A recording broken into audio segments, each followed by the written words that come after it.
վարչապետ Տավուշ Շիրազյանի պատասխանատվություն։ Համեց Հարգելի ներկաներ, մենք հիմա գտնվում ենք Տավուշի մարզի իրանց գյուղում եւ այս սահմանային պատն է, այս պատի ցենքում գործնականում տեղ կա, որ 2 մետր ենկոմ արդեն Ադրբեջանն է։ Ինչի համար մենք այստեղ երևի համոզված եմ հետևել եք բոլորը իրանցի պատմությանը, բայց այսօրվա մեր էքսկուրսիան ունի շատ կարևոր մի առանձնահատկություն։ Մենք ուզում ենք այսօրվա էքսկուրսիայով ցույց տալ ձեզ Հայաստանի անվտանգության ապահովման այն կոնցեպտը, որով առաջնորդվում է մեր կառավարությունը։ Որտեղ նախկինում առիթ ունեցել եմ ասելու, որ եթե անվտանգության թիվ 1 պատկերացումը բանակն է, երկրորդը բանակն է, երրորդը բանակն է, չորրորդը բանակն է, 5-րդը բանակն է, ուրեմն անվտանգություն գոյություն չունի եւ պետք է այնպես անել, որ անվտանգության ապահովման գործիքները լինեն բազմազան։ Հիմա այն ինչ որ մենք այստեղ կանգնած ենք, այս պատը մեր անվտանգության ապահովման գործիքն է։ Վերջերս ես պետական կառավարման մարմինների ներկայացուցիչների առաջին համաժողովում առիթ ունեցա ասելու, որ լեգիտիմությունը անվտանգության ապահովման շատ կարևոր պայման է։ Ես ձեզ ասեցի, որ 2022 թվականին մենք ինքներս նախ ճանաչել ենք Հայաստանի տարածքային ամբողջականությունը։ Ինչ է տարածքային ամբողջականությունը։ Տարածքային ամբողջականությունը լեգիտիմ կերպով, միջազգայինորեն ճանաչված կերպով քեզ պատկանող հողային տարածքն է։ Ես նախկինում որ ասում էի կադաստրի վկայական ուրիշ բան է, դու ապրում ես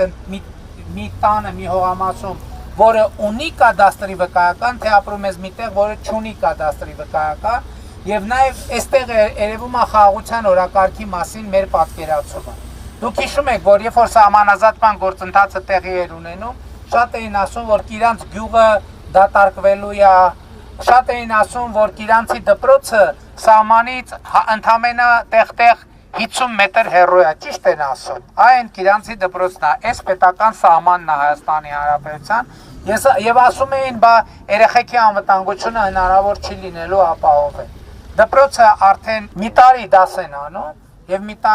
մի տարի ոչ միայն դպրոցի հետ կապված, այլև Կիրանց գյուղի հետ կապված որևէ միջադեպ չի արձանագրվել։ Ավելին ասեմ, այս հատվածում Հայաստանի եւ Ադրբեջանի սահմանապահ զորքերը ի սկզբանե ծառայությունը սկսել են, հետո միքս պահից եղել է պայմանավորվածություն, նախ սահմանազատումից հետո դուրս են եկել խրամատներից, այսինքն իրար համար տեսանելի։ Երկրորդ փուլով հանել են սաղավարտները եւ զրահաբաճկոնները, երրորդ փուլով պայմանավորվել են, որ ավտոմատների վրա պահունակներ պետքա չդրվեն, այսինքն առանց պահունակների։ Այսինքն սա անվտանգության ապահովման մի լրացուցիչ կոնցեպտ է եւ խաղաղության օրակարգի մեր պատկերացումն է։ Եվ ես հիմա տեսեք, ստեղ կանգնած եմ, ես ոչ մի մտավախություն չունեմ եւ մի տարի է դպրոցը գործում է։ Այս պատն էլի Միչայելոց, մենք կարող ենք չկառուցել այս պատը, բայց այս պատը կառուցել ենք մենակ հոգեբանական, որ բնակչություն են ժամանակ շատ սուրեր ընդունում, սուրեր ընկալում։ Չնայած ես կարծում եմ, որ սիմվոլիկ առումով այս պատը շատ կարեւոր է, որովհետեւ որ մենք ասում ենք Հայաստանի տարածքային ամբողջականությունը ճանաչել, ես հիմա գիտեմ որտեղից է սկսվում եւ որտեղ է ավարտվում Հայաստանի Հանրապետությունը։ Ինձ համար եւ ցանկացած մեկի համար որպես վարչապետ կամ պաշտոնյա շատ կարեւոր է, որ ես իմանամ իմ իրավասության սահմանը որտեղ է։ Ես գիտեմ, որ իմ լիազորությունները այստեղ ավարտվում են։ Նո մի մետր էլ են կողմի վրա կա,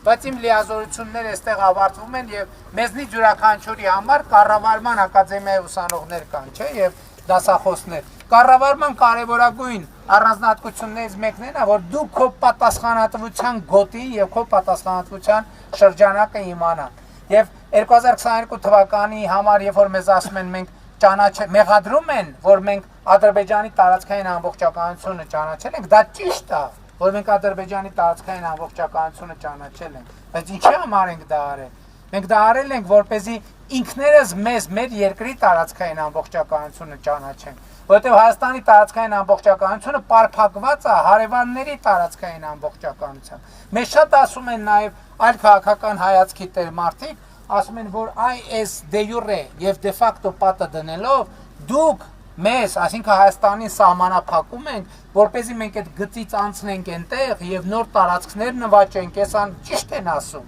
Դա ճիշտ են ասում, այո, մենք մեզ սահմանափակում ենք։ բայց մենք այս պատով սահմանափակում ենք նաև ուրիշներին, որտեղ եթե մենք ասում ենք ստեղ գիծ չկա, հետևաբար մենք կարանք գնանք այն կողմ եւ վերցնենք ինչքան կարողանանք, նույնը վերաբերում է այն կողմին, ասում են եթե այստեղ գիծ չկա, մենք էլ կարանք մտնենք եւ վերցնենք այնքան ինչքան կկարողանանք։ Եվ դա նշանակում է, որ Հայաստանն ու Ադրբեջանը հավերժական ցիկլի մեջ են մտնելու պատերազմի, միջև կամ մեկը մյուսին կոչնչացնի, կամ մեկը մյուսին։ Իսկ մեր պատմական փորձը ինչ է ցույց տալիս եւ խաղաղության օրակարգը նրա մասին է, որ մենք ընդհանուր առմամբ այս ցիկլից պետքա դուրս գանք։ Եվ ինչ տեղի ունեցավ հիմա արդեն Ադրբեջանով դեպի Հայաստան երկաթուղով ապրանքներ են գալիս, այսա շուտով ուրիշ ապրանքներ կգան, Հայաստանից կգնան եւ գիրացա խաղաղ գյուղ է։ Մարդիկ այստեղ անվտանգության բան մտահոգություն 30 տարի ընդ որում անվտանգության մտահոգության մեջ են ապրել։ Մարդիկ քնել են, չեն իմացել առավոտը ինչ կլինի, ինչ վիճակ կլինի։ Այդ խնդիրը չկա եւ հեճուկս են կանխատեսումների, որ գիրանցը դատարկվելու է, գիրանցը նախորդող շրջանում քանի տուն է ունեցել 90 տուն է ունեցել, այսօր 16 միլիոնի ծրագրով քանի տուն է կառուցել 54 նոր, այսինքն գիրանց գյուղը սահմանազատումից հետո եւ այս ծրագրի շրջանակում 50%-ով աճել է արդեն այս փուլում աճումը։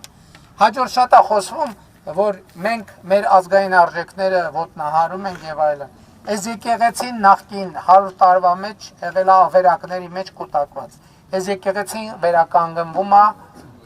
ես իմիջիայլոց ես Իջևանում ծնվել մեծացել եմ, տասնյակ անգամներ եկել ենք մենք իրենց, մենք չենք իմացել, որ այստեղ եկեղեցի կա։ Սա ամբողջ կառավարության ֆինանսավորմամբ եկեղեցին վերականգնում է նաև մեր հոգևոր արժեքների վերահաստատման խորհրդանիշ, որպես այստեղ ընդհանրապես անվտանգության ոչ մի